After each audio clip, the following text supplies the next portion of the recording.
Donc je vais continuer. Le chemin vers sa future royauté commence à la croix. C'est ainsi que le Fils de l'homme est venu, non pour être servi, mais pour servir et pour donner sa vie comme la rançon de beaucoup. Cependant, Jésus ne va pas inutilement au-devant des problèmes.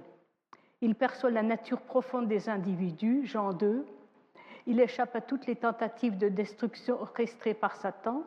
Il ne mourra pas accidentellement, mais seulement de la manière et au moment prévu par Dieu.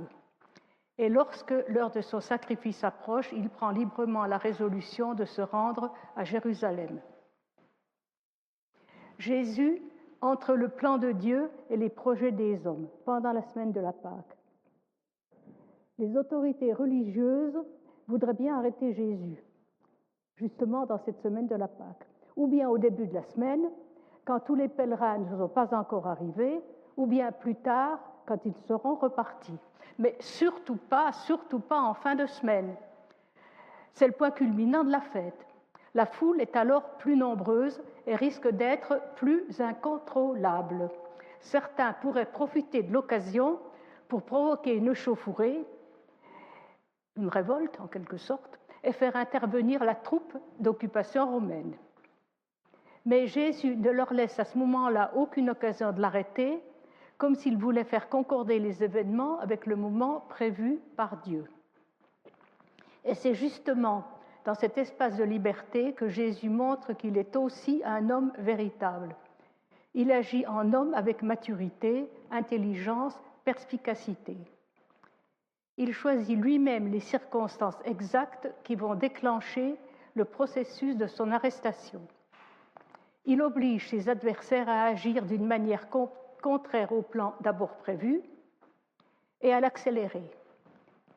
De ce fait, il va organiser discrètement avec Pierre et Jean son dernier repas avec ses disciples, le repas de la Sainte Seine, enfin le repas du Jeudi Saint.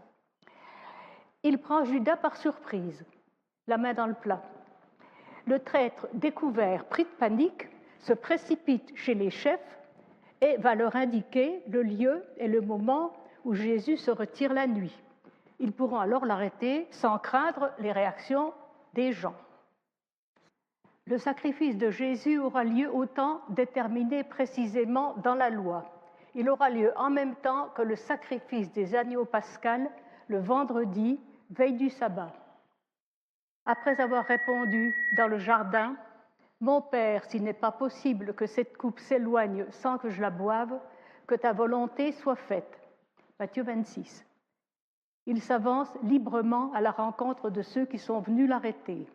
Le temps de Dieu a rencontré celui des hommes. Le système juridique juif de l'époque était très respectueux des droits des accusés.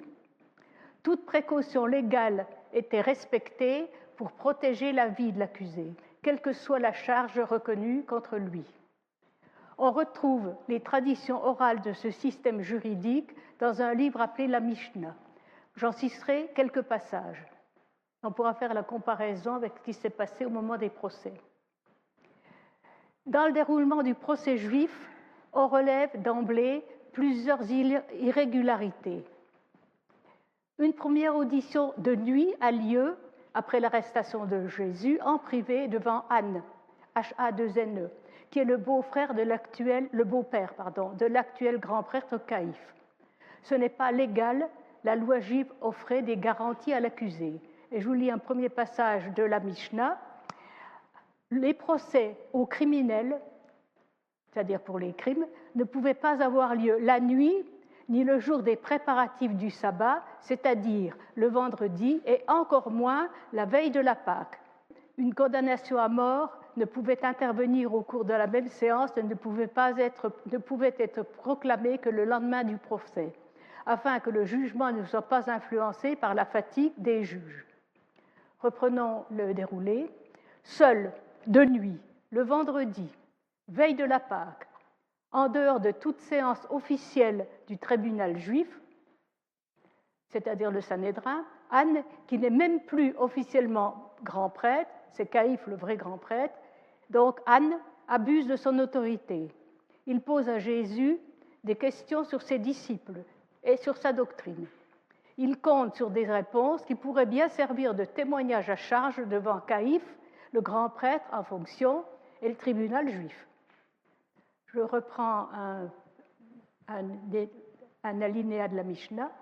Selon la procédure légale, l'homme impliqué, c'est-à-dire accusé, était considéré comme absolument innocent et même pas en procès, jusqu'à ce que des témoignages évidents aient été établis et confirmés. Les débats du procès pouvaient seulement commencer quand des témoignages avaient été donnés et confirmés. C'est bien ce que Jésus va rappeler à Anne dans Jean 18, 19 à 21. L'ancien grand prêtre n'a pas le droit de lui demander quelque chose jusqu'à ce que les témoignages aient été établis et vérifiés. Jésus dit, « Pourquoi m'interroges-tu sur ce que j'ai dit ? Ceux qui m'ont entendu, sur ce que je leur ai dit, Pourquoi m'interroges-tu ? Interroge sur ce que je leur ai dit, ceux qui m'ont entendu. Voici, ils savent ce que j'ai dit. » Jésus renvoie Anne à d'éventuels témoins extérieurs, mais il refuse de dire quelque chose qui puisse être utilisé comme témoignage contre lui-même. En justice juive, personne ne peut être contraint à témoigner contre soi-même. Ensuite, au petit matin, Jésus est emmené lié devant le Sanhédrin, le tribunal, présidé par Caïphe. Le président du tribunal et une bonne partie des membres sont d'emblée hostiles. Les juges en tête, le président, c'est-à-dire le grand prêtre, sont aussi les mêmes que ceux qui ont organisé l'arrestation de Jésus par traîtrise, avec l'intention publiquement avouée de le supprimer. Problème. Le juge est en même temps celui qui accuse. L'expulsion des marchands du temple et les paroles de Jésus, falsifiées par les faux témoins, ont été à l'origine directe de son arrestation.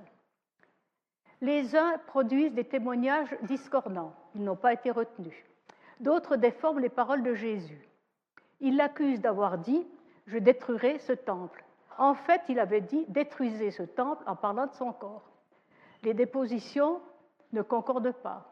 Jésus ne répond pas. Des témoins à des charges n'auraient eu aucun poids. Tout est joué d'avance. Il faut se débarrasser de Jésus le plus vite possible. Cette confrontation ne donne pas les résultats escomptés. Alors Caïphe pose une autre question. Es-tu le Christ, le Fils du Dieu béni ? Tu l'as dit. La réponse de Jésus, qui renvoie au grand prêtre sa propre interrogation, et surtout la référence de Jésus au Fils de l'homme qui vient sur les nuées, vont précipiter la condamnation. Le grand prêtre déchire ses vêtements. C'est illégal. Un juif ordinaire pouvait déchirer ses vêtements en signe de tristesse, mais pas les prêtres. Leurs vêtements avaient été faits selon les directives de Dieu et ils étaient représentatifs de leur office.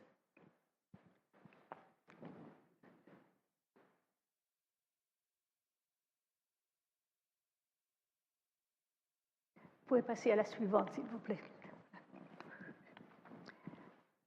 Vous avez entendu le blasphème ? Jésus est condamné pour blasphème, mais selon les critères légaux, ce qu'il a dit n'est pas un blasphème. Selon la loi juive, seul pouvait être accusé de blasphème celui qui maudissait Dieu en prononçant distinctement à haute voix le nom de Dieu. Qu'en pensez-vous ? Il mérite la mort. Caïphe exprime le premier son opinion sur la culpabilité et, de ce fait, ça va provoquer un vote unanime. Le président du tribunal a déjà voté, donc tout le monde va suivre. Un alinéa de la Mishnah à ce sujet, le grand prêtre qui présidait les séances ne devait pas donner le premier son opinion sur le cas examiné. Son prestige pouvait influencer les membres les plus jeunes. Et les plus jeunes membres du tribunal devaient voter avant les plus anciens afin de ne pas être influencés par eux. Or, le verdict est rendu à l'unanimité. Un vote unanime dans le cas d'un crime capital rendait nulle la condamnation. Il suggérait la décision d'une foule en émeute et non la décision d'un groupe d'hommes sobre et raisonnable. En fait, vu la situation politique de la Judée à l'époque, le verdict n'est pas une condamnation, c'est un réquisitoire.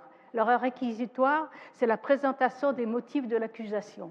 Et en France actuellement, c'est fait par un procureur. Le procureur dit tout ce que le prévenu a fait de mal, et puis le juge va juger plus tard. Donc c'est à présenter, ce réquisitoire, cette présentation de l'accusation est à présenter devant le gouverneur romain, c'est-à-dire Pilate. Depuis que Rome s'est installée en l'an 6, le gouverneur romain possède un pouvoir presque absolu sur les Juifs. Cependant, si l'autorité de l'empereur est maintenue et si les impôts romains sont bien acquittés, les Juifs ont une relative autonomie. D'ailleurs, leur religion, la religion juive, est reconnue comme religion officielle. Et les décisions juridiques du tribunal juif ont force de loi, sauf pour la peine de mort. Le tribunal juif n'a plus la compétence pour prononcer une condamnation à mort. Seul le gouverneur romain possède le droit du glaive, le juge l'a dit, le droit de prononcer une condamnation à mort. Une condamnation à mort doit être ratifiée, confirmée par le gouverneur pour pouvoir être exécutée. C'est ce qu'on appelle la procédure d'exequatur. Elle permet d'appliquer un jugement prononcé par une autre juridiction. Le procès de Jésus devant Pilate. Pilate apparaît dans les évangiles comme un homme indécis.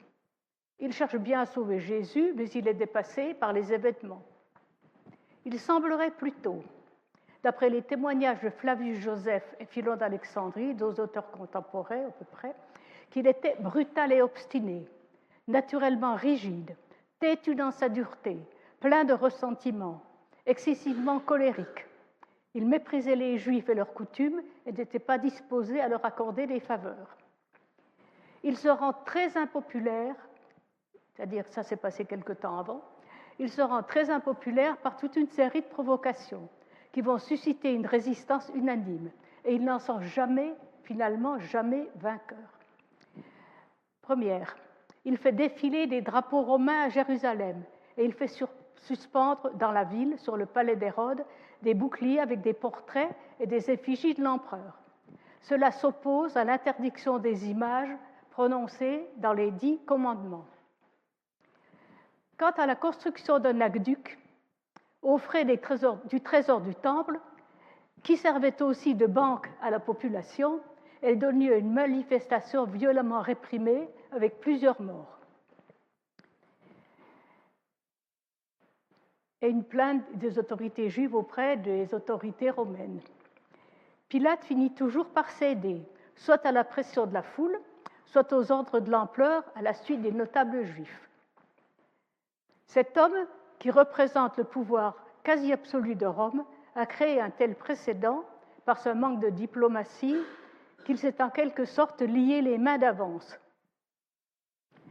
Les dirigeants juifs, bien décidés à faire mourir Jésus, le savent. Ils sauront en profiter. Non seulement ils exigent d'être reçus en audience aux premières heures du matin, mais ils refusent d'entrer dans le bâtiment du prétoire romain, de peur de se souiller. Pourquoi ? Bien par scrupule religieux. Ils ont peur d'une contamination rituelle qui les empêcherait de célébrer la Pâque le soir venu. Je ne sais pas ce que vous en pensez, mais on ne parle même pas de scrupules moraux ou de scrupules juridiques. Donc, ils amènent une sentence de mort à faire confirmer par le Romain.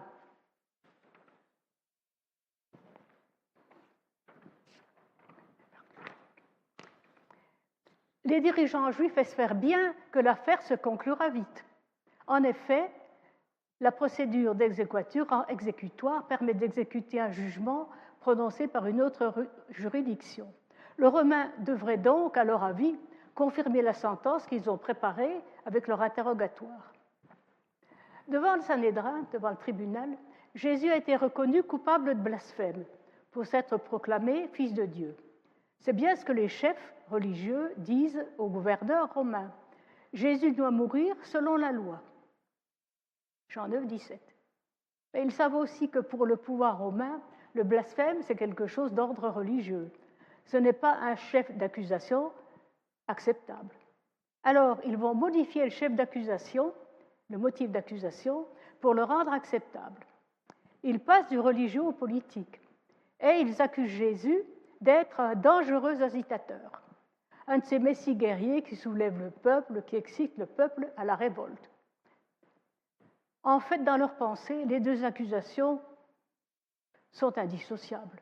Une perturbation dans le domaine religieux pouvait bien provoquer des désordres sociaux ou politiques et amener le pouvoir romain à réagir.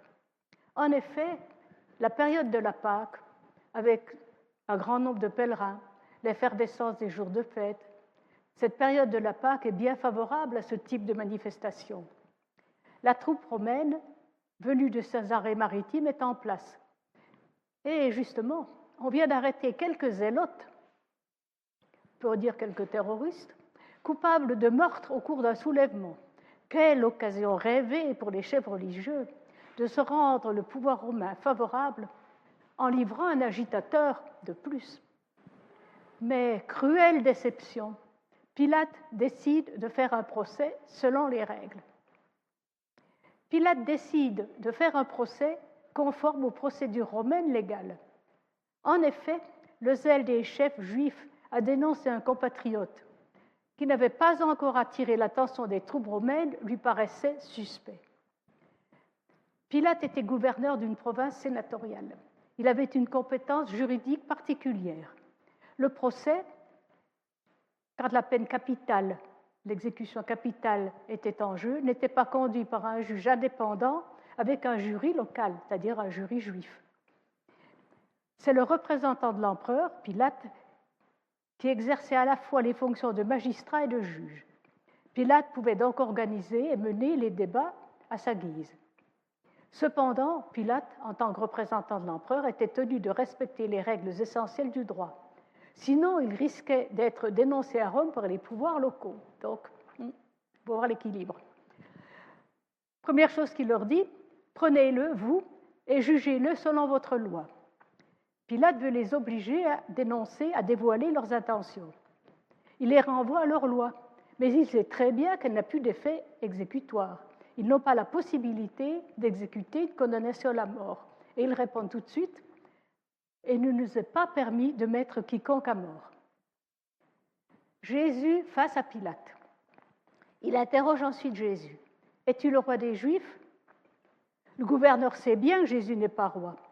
La royauté juive n'existe plus depuis que les gouverneurs romains ont remplacé les rois, comme Hérode le Grand, qui était autrefois reconnu par le pouvoir de Rome.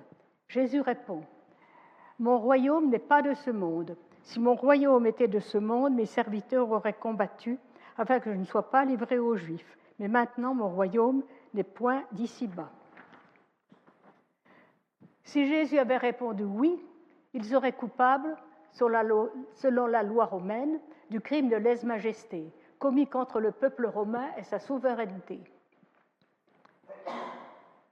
Au contraire, les affirmations de Jésus sur une royauté qui n'est pas de ce monde montrent au gouverneur que Jésus n'a aucune visée politique.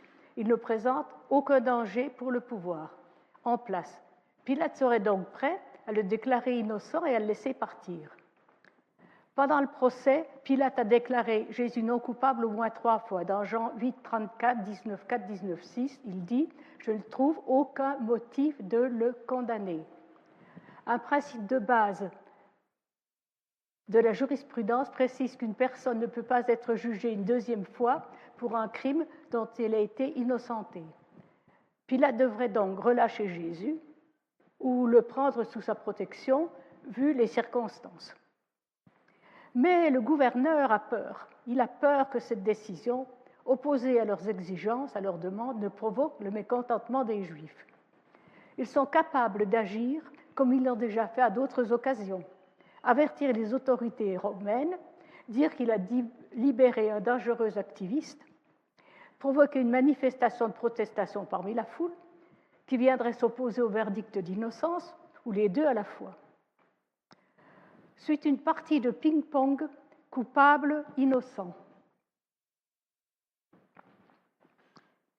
On assiste alors dans toute la suite du procès, une partie de ping-pong entre le gouverneur et les chefs religieux sur le thème coupable, non coupable, coupable, non coupable, avec des solutions de traverse pour se débarrasser du problème. Un premier essai de fuite ou manœuvre juridique et politique bien comprise. Il envoie le prévenu à Hérode Antipas, c'est le fils d'Hérode le Grand. Il règne sur la Galilée, il y a encore un roi à cet endroit-là. Jésus est galiléen. Quoi de plus normal que de transmettre son cas à la juridiction galiléenne dont il dépend. Mais Hérode Antipas ne se charge pas de l'affaire et lui renvoie Jésus. Deuxième tentative pour mettre la balle dans le camp de l'adversaire. Pilate propose, selon la tradition, de libérer un prisonnier de leur choix. Il est au courant des acclamations de la foule pour Jésus quelques jours auparavant. Peut-être vont-ils de nouveau choisir Jésus. Il pourrait donc le libérer sans prendre le risque de s'engager personnellement. Pas de chance.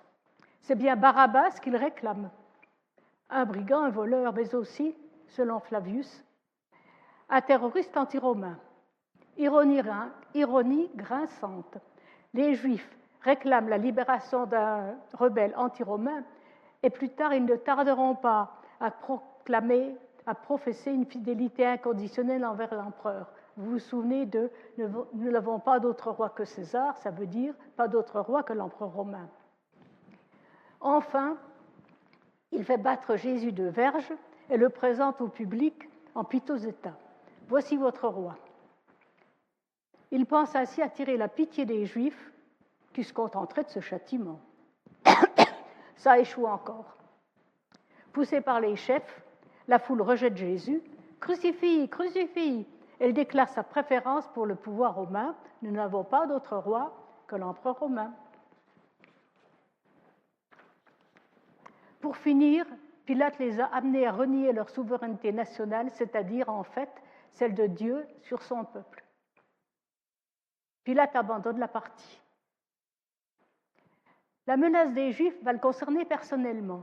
Vous vous souvenez de la phrase « Si tu le relâches, tu n'es pas ami de César » Jean 19, 12. Les Juifs vont frapper un grand coup pour abattre les dernières résistances du juge. Le Romain veut relâcher Jésus, qu'il le fasse, mais dans ce cas, il ne se comporte pas en ami de César. Il rompt de ce fait avec l'empereur. D'ami, et ce n'est pas à la mode de Facebook, il devient ennemi. C'est une menace à peine voilée de le dénoncer auprès de l'empereur, auprès des autorités supérieures de l'Empire. Et contre sa conscience et sa conviction profonde que Jésus était innocent, Pilate le leur livre pour qu'il soit crucifié. Un échec inévitable.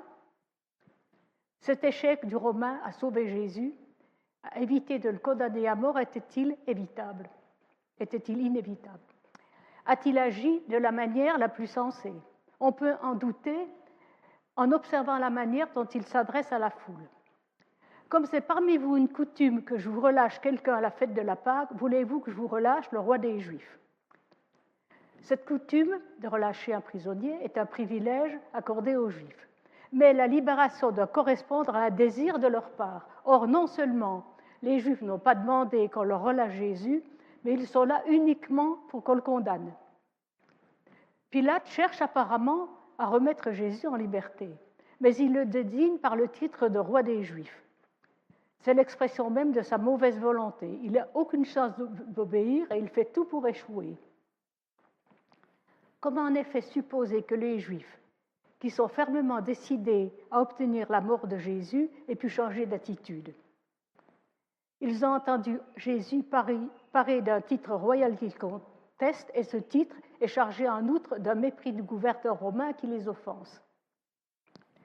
Pilate a-t-il été le jouet d'une collusion, d'une complicité entre les chefs religieux et la foule? Comment retourner une foule et l'utiliser pour forcer la main à un magistrat?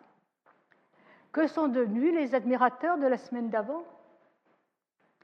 Ces gens sont venus là pour demander la libération d'un prisonnier. Il est facile de les influencer pour qu'ils fassent faire un choix spontané, mais un choix bien influencé par les autorités. La foule est donc utilisée par les chefs religieux pour forcer la main aux Romains. S'y ajoute la menace d'une agitation populaire, si Pilate ne leur accorde pas ce qu'elles veulent, c'est-à-dire la libération de Barabbas. Les autorités juives n'auraient pas suffi à elles toutes seules à obliger le chef romain à condamner Jésus. La discussion, à ce niveau-là, se situe au plan juridique. Et là, elles n'ont aucune chance, même si elles tentent de présenter Jésus comme une menace pour le pouvoir. Donc, au plan juridique, elles n'ont aucune chance. Il est préférable que ce soit la foule qui intervienne. Là, on ne se situe plus au plan juridique, mais au plan émotionnel, avec la menace que tout devienne incontrôlable à un moment particulièrement délicat.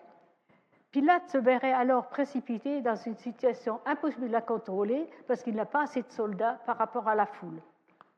Ou alors serait-il obligé de faire agir la troupe, c'est-à-dire de faire tirer, avec les épées bien sûr, faire tirer dans le tas, comme il avait déjà fait, avec des conséquences désastreuses pour lui en particulier. Ajoutons la menace de le dénoncer à l'empereur comme soutien et même complice d'un activiste rival du pouvoir en place. Il aurait libéré le coupable d'un crime de lèse-majesté au lieu de le punir. Ou alors, si on dévoile les exactions qu'il a commises pendant son mandat, son échec est évident et inévitable. Lors de l'affaire des boucliers, dans Jérusalem, rapportée par Philon d'Alexandrie, Pilate a été violemment désavoué par l'empereur Timère. Pilate tremble que si, effectivement, les Juifs envoyaient une ambassade auprès de l'empereur, il allait fournir des preuves de sa culpabilité pour tout le reste de son administration, en donnant le détail de ses extorsions d'argent, en abusant de son pouvoir, de ses violences, de ses rapines, de ses brutalités, de ses tortures, de la série de ses exécutions sans jugement, de sa cruauté épouvantable et sans fin. En disant à Pilate que s'il relâchait Jésus, il n'était pas ami de César, les Juifs ont utilisé leur argument le plus efficace.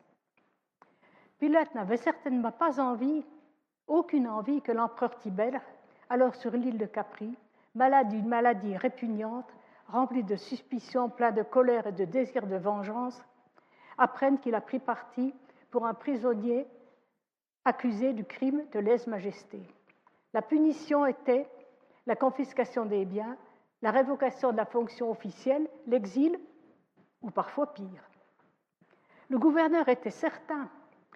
Le tribunal juif aimerait bien envoyer ce rapport à l'empereur. Il a perdu courage avant que la menace ne se précise. Jésus est condamné par pression politique. Pilate ne pouvait qu'échouer. Et il s'en lave les mains, c'est-à-dire il en rejette la responsabilité sur les Juifs. Dans sa tête, il a fait ce qu'il a pu, mais sûrement pas ce qu'il a dû. Il n'a pu assurer la justice contre des gens qui n'en ont pas envie et ont beau jeu de lui rappeler ses injustices antérieures. Il cède à la pression. Il condamne Jésus pour motif politique de rébellion à lèse-majesté, selon ce qu'il marque sur l'écriteau. Jésus de Nazareth, roi des Juifs. Et ce titre de roi sur l'écriteau, c'est une dernière manifestation du mépris de Pilate pour les Juifs. Ce que j'ai écrit, je l'ai écrit.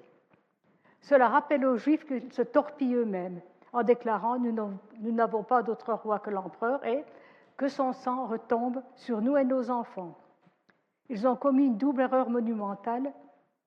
Ils se déclarent sujets de l'empereur romain et condamnent toute leur descendance pour se tirer d'affaire.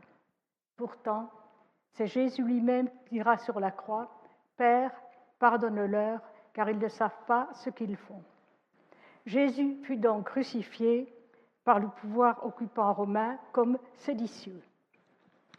La suite, s'il vous plaît.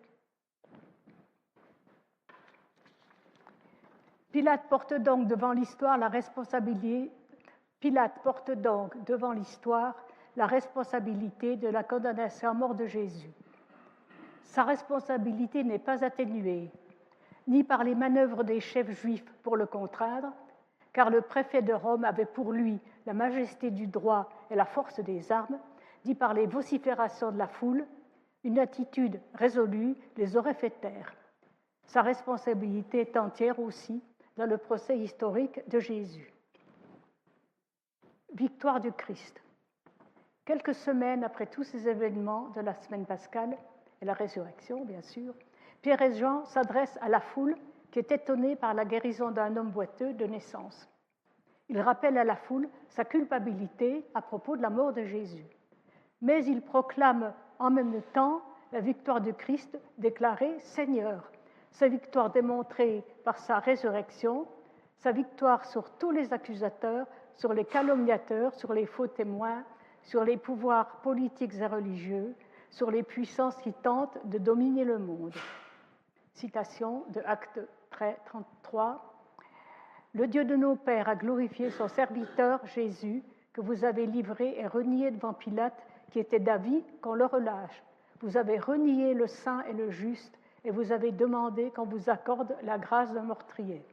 Vous avez fait mourir le prince de la vie que Dieu a ressuscité des morts. Nous en sommes témoins. Et Pierre et Jean déclarent, juste après, « Et maintenant, frères, je sais que vous avez agi par ignorance, ainsi que vos chefs. Mais Dieu a accompli de la sorte ce qu'il avait annoncé d'avance par la bouche de tous ses prophètes, que son Christ devait souffrir. » Les deux apôtres soulignent que le plan de Dieu va infiniment au-delà des actions négatives ou même destructrices des hommes. Ils font passer au premier plan la nécessité des souffrances et de la mort de Jésus en vue du salut. On peut dire globalement que tous ceux qui, d'une manière ou d'une autre, rejettent le Christ le font par ignorance, même ceux qui directement ont provoqué sa mort. Mais il faut aussi ajouter que c'est une méconnaissance du plan éternel de Dieu et pas une ignorance dans le domaine de la morale et de la justice. Jésus seul connaissait vraiment le plan de Dieu pour lui. Il a vécu selon ce plan en toute connaissance de cause.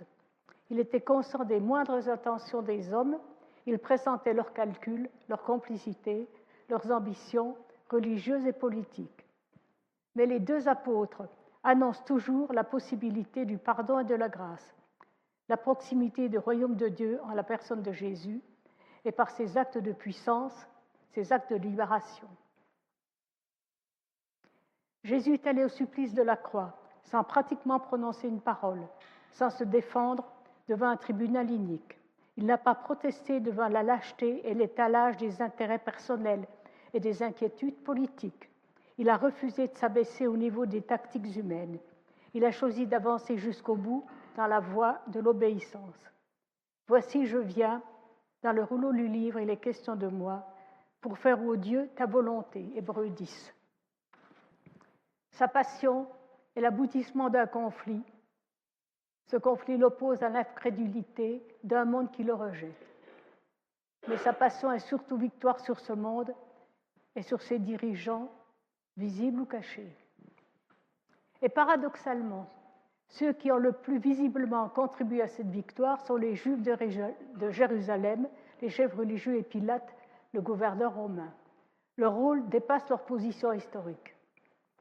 Ils ont finalement rejoint, sans qu'ils aient été conscients, le plan éternel de Dieu.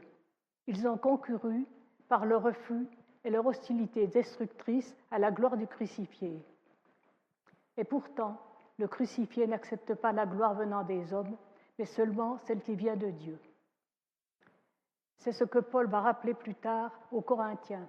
Nous prêchons la sagesse de Dieu, mystérieuse et cachée, que Dieu avant les siècles avait prédestinée pour notre gloire, sagesse qu'aucun des chefs de ce siècle n'a connue, car s'il l'avait connue, il n'aurait pas crucifié le Seigneur de gloire. 1 Corinthiens 2:8. Amen.